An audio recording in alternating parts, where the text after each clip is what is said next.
Hi friends, ನೀವೇನಾದ್ರು ಈ ಒಂದು ಮಾರ್ಕೆಟ್ನ ಕ್ರ್ಯಾಶ್ ಟೈಮಲ್ಲಿ ಒಂದು ಒಳ್ಳೆಯ ಸ್ಟಾಕ್ ಮೇಲೆ ಇನ್ವೆಸ್ಟ್ಮೆಂಟ್ ಮಾಡಬೇಕಂತಿದ್ದರೆ ಈ ಒಂದು ವಿಡಿಯೋ ನಿಮಗೆ ತುಂಬ ಯೂಸ್ಫುಲ್ ಆಗುತ್ತೆ. ವಿಡಿಯೋನ ಸ್ಕಿಪ್ ಮಾಡದೆ ಪೂರ್ತಿಯಾಗಿ ನೋಡಿ. ಇಲ್ಲಿ ನಾನು ನಿಮಗೆ ಒಂದು ಸ್ಟಾಕನ್ನು ಕೂಡ ತೋರಿಸ್ತೇನೆ.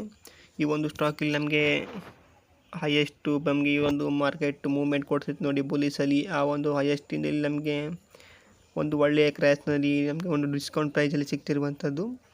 ಈ ಒಂದು ಸ್ಟಾಕನ್ನು ನೀವು ಇವಾಗ ಬೈ ಮಾಡಿದ್ರೆ ನಿಮಗೆ ಫ್ಯೂಚರಲ್ಲಿ ಒಂದು ಒಳ್ಳೆಯ ಗ್ರೋತ್ ನೋಡಲು ಸಿಗುತ್ತೆ. ಈ ಒಂದು ಸ್ಟಾಕ್ ಎಷ್ಟು ಪರ್ಸೆಂಟ್ ಇಲ್ಲಿ ಕ್ರ್ಯಾಶ್ ಆಗಿದೆ ಅಂತ ನಿಮಗೆ ತೋರಿಸ್ತೇನೆ. ಹಾಗೆ ಈ ಒಂದು ಕಂಪನಿಯ ಫಂಡಮೆಂಟಲ್ ಬಗ್ಗೆ ಕೂಡ ತಿಳಿಸ್ಕೊಡ್ತೇನೆ. ಇನ್ನು ನಮಗೆ ಈ ಒಂದು ಕಂಪನಿ ನಮಗೆ ಈ ಒಂದು ಬುಲಿಶ್ ಮಾರ್ಕೆಟಲ್ಲಿ ನಮಗೆ ಒಂದು 100 ರೂಪಾಯಿವರೆಗೂ ಇಲ್ಲಿ ಒಂದು ಬುಲಿಶ್ ಮೂವ್ಮೆಂಟ್ ತೋರಿಸ್ತಿತ್ತು. ನಂತರ ಈ ಒಂದು ಮಾರ್ಕೆಟ್ ಕ್ರ್ಯಾಶ್ ಆದವಾಗಿಂದ ನಮಗೆ ಈ ಒಂದು ಕಂಪನಿ ಇವಾಗ ನಮಗೆ ಲೋ ಒಂದು ಬಂದುಬಿಟ್ಟು ಇಲ್ಲಿ 59ವರೆಗೂ ಈ ಒಂದು ಲೋ ಬಂದಿತ್ತು. ನಂತರ ಇವಾಗ ಇಲ್ಲಿ ಒಂದು ಸ್ವಲ್ಪ ಬುಲಿಶ್ ಮೂವ್ಮೆಂಟಲ್ಲಿ ಕಾಣಿಸ್ತಿರುವಂಥದ್ದು. ಅಂದರೆ ಇವತ್ತು ಈ ಒಂದು ಮಾರ್ಕೆಟ್ ಒಂದು ಬುಲಿಶಲ್ಲಿ ಕ್ಲೋಸಿಂಗ್ ಕೊಟ್ಟಿದೆ. ಇಲ್ಲಿ ನಮಗೆ 56ಕ್ಕೆ ಇವಾಗ ಇಲ್ಲಿ ಕ್ಲೋಸಿಂಗ್ ಕೊಟ್ಟಿರುವಂಥದ್ದು. ಇನ್ನು ನೀವು ಈ ಒಂದು ಕಂಪನಿ ಮೇಲೆ ಇನ್ವೆಸ್ಟ್ಮೆಂಟ್ ಮಾಡಬೇಕಂದ್ರೆ ಒಂದ್ಸಲ ನೀವು ನಿಮ್ಮ ಒಂದು ಫಂಡಮೆಂಟಲ್ ಅನಾಲಿಸಿಸನ್ನು ಮಾಡಿಕೊಂಡು ಇನ್ವೆಸ್ಟ್ಮೆಂಟ್ ಮಾಡ್ಬೋದು.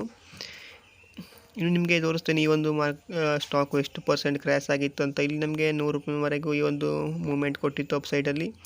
ನಂತರ ಇವಾಗ ಇದು ನಮಗೆ ಒಂದು ಇಲ್ಲಿವರೆಗೂ ಒಂದು 41% ನಮಗೆ ಈ ಒಂದು ಸ್ಟಾಕು ಡಿಸ್ಕೌಂಟಲ್ಲಿ ಸಿಗ್ತಿತ್ತು. ನಂತರ ಇವಾಗ ನೀವೇನಾದ್ರು ಇವಾಗ ಈ ಒಂದು ಟೈಮಲ್ಲಿ ಬೈ ಮಾಡ್ತೀವಿ ನಮಗೆ ಇದು 34% ಡಿಸ್ಕೌಂಟಲ್ಲಿ ಸಿಗ್ತಾಯಿದೆ ಈ ಒಂದು ಸ್ಟಾಕು. ಇದನ್ನು ನೀವು ಇವಾಗ ಬೈ ಮಾಡಿದ್ರೆ ನಿಮಗೆ ಫ್ಯೂಚರಲ್ಲಿ ಇದು ಕೂಡ ಒಂದು ಒಳ್ಳೆಯ ರಿಟರ್ನ್ ಕೊಡುತ್ತೆ ನಿಮಗೆ. ಇನ್ನು ಈ ಒಂದು ಕಂಪನಿಯ ಯಾವುದಂದರೆ IDFC ಫಸ್ಟ್ ಬ್ಯಾಂಕ್ ಅಂತ. ಈ ಒಂದು ಕಂಪನಿ ನಮಗೆ ಇಲ್ಲಿ ಫಂಡಮೆಂಟಲ್ ನೋಡೋದಾದರೆ ಈ ಒಂದು ಕಂಪನಿಯ ಮಾರ್ಕೆಟ್ ಕ್ಯಾಪ್ ಇಲ್ಲಿ ನಮಗೆ 46,388 ಕೋಟಿ ಇದೆ. ಈ ಒಂದು ಕಂಪನಿಯ PE ರೇಷಿಯೋ ನಮಗೆ ಇಲ್ಲಿ 19.99 ಇರುವಂಥದ್ದು. ಇನ್ನು ಈ ಒಂದು ಕಂಪನಿಯ ಇಂಡಸ್ಟ್ರಿ PE ರೇಷಿಯೋ ಇಲ್ಲಿ ನಮಗೆ 12.83 ಇದೆ. ಇನ್ನು PB ರೇಷಿಯೋ ಇಲ್ಲಿ ನಮಗೆ 1.28 ಇದೆ. ಡೆಟ್ ಟು ಈಕ್ವಿಟಿ ರೇಷಿಯೋ ಈ ಒಂದು ಕಂಪನಿಯಲ್ಲಿ ಇಲ್ಲ. ಇನ್ನು ROE ಇಲ್ಲಿ ನಮಗೆ 6.32% ಇದೆ. EPS ಇಲ್ಲಿ 3.17 ಇದೆ. ಡಿವಿಡೆಂಟ್ ಈ ಒಂದು ಕಂಪನಿಯಲ್ಲಿ ನಮಗೆ ಸಿಗ್ತಾ ಇಲ್ಲ. ಇನ್ನು ಈ ಒಂದು ಕಂಪನಿಯ ಬುಕ್ ವ್ಯಾಲ್ಯೂ ನಮಗೆ ಇಲ್ಲಿ 50.16 ನೋಡಲು ಸಿಗ್ತಾ ಇದೆ. ಇನ್ನು ಈ ಒಂದು ಕಂಪನಿಯ ಪೇಸ್ ವ್ಯಾಲ್ಯೂ ನಮಗೆ 10 ರೂಪಾಯಿ 10ರಲ್ಲಿ ಸಿಗ್ತಾ ಇದೆ. ಇನ್ನು ಈ ಒಂದು ಕಂಪನಿಯ ರೆವೆನ್ಯೂವನ್ನು ಕೂಡ ನಾವಿಲ್ಲಿ ನೋಡ್ಕೊಳ್ಬೋದು. ಇದು ಕೂಡ ವರ್ಷದಿಂದ ವರ್ಷಕ್ಕೆ ಒಂದು ಒಳ್ಳೆಯ ಗ್ರೋತಲ್ಲಿ ಕೂಡ ನಮಗೆ ನೋಡಲು ಸಿಗ್ತಾ ಇದೆ.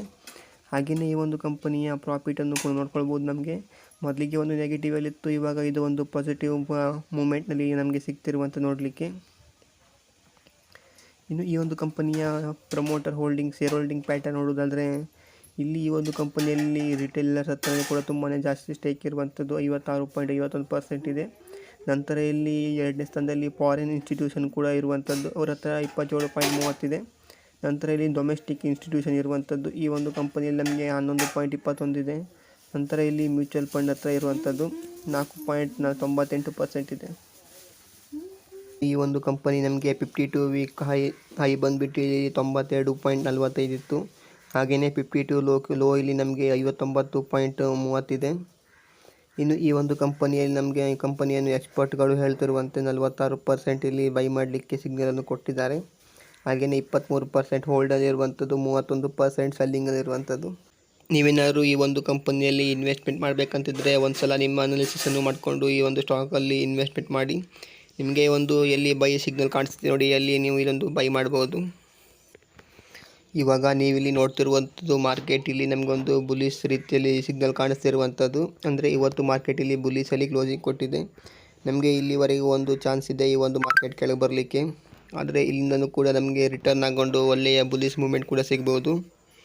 ನೀವು ವೇಟ್ ಮಾಡುವ ಹಾಗಿದ್ರೆ ಇಲ್ಲಿ ತನಕ ಒಂದು ವೇಟ್ ಮಾಡ್ಬೋದು, ಅಥವಾ ನಿಮಗೆ ನಿಮ್ಮ ಒಂದು ಅನಾಲಿಸಿಸ್ ಪ್ರಕಾರ ಇಲ್ಲೇ ಕೂಡ ನಿಮಗೆ ಒಂದು ಬುಲಿಶ್ ಸಿಗ್ನಲ್ ಸಿಕ್ತಂದರೆ ನೀವು ಇಲ್ಲೂ ಕೂಡ ಬೈ ಮಾಡ್ಕೊಳ್ಬೋದು. ಇದಿಷ್ಟು ಫ್ರೆಂಡ್ಸ್ ಈ ಒಂದು ವಿಡಿಯೋ ಬಗ್ಗೆ ಮಾಹಿತಿ. ವಿಡಿಯೋ ಇಷ್ಟ ಆದರೆ ಲೈಕ್ ಮಾಡಿ ಫ್ರೆಂಡ್ಸ್. ಹಾಗೆ ನಿಮ್ಮ ಅಭಿಪ್ರಾಯವನ್ನು ಕಮೆಂಟ್ ಮಾಡಿ. ಜೊತೆಗೆ ನೀವು ನಮ್ಮ ಚಾನಲ್ಗೆ ಸಬ್ಸ್ಕ್ರೈಬ್ ಮಾಡಿದಂದರೆ ಇವಾಗಲೇ ಸಬ್ಸ್ಕ್ರೈಬ್ ಮಾಡ್ಕೊಳ್ಳಿ. Thank you for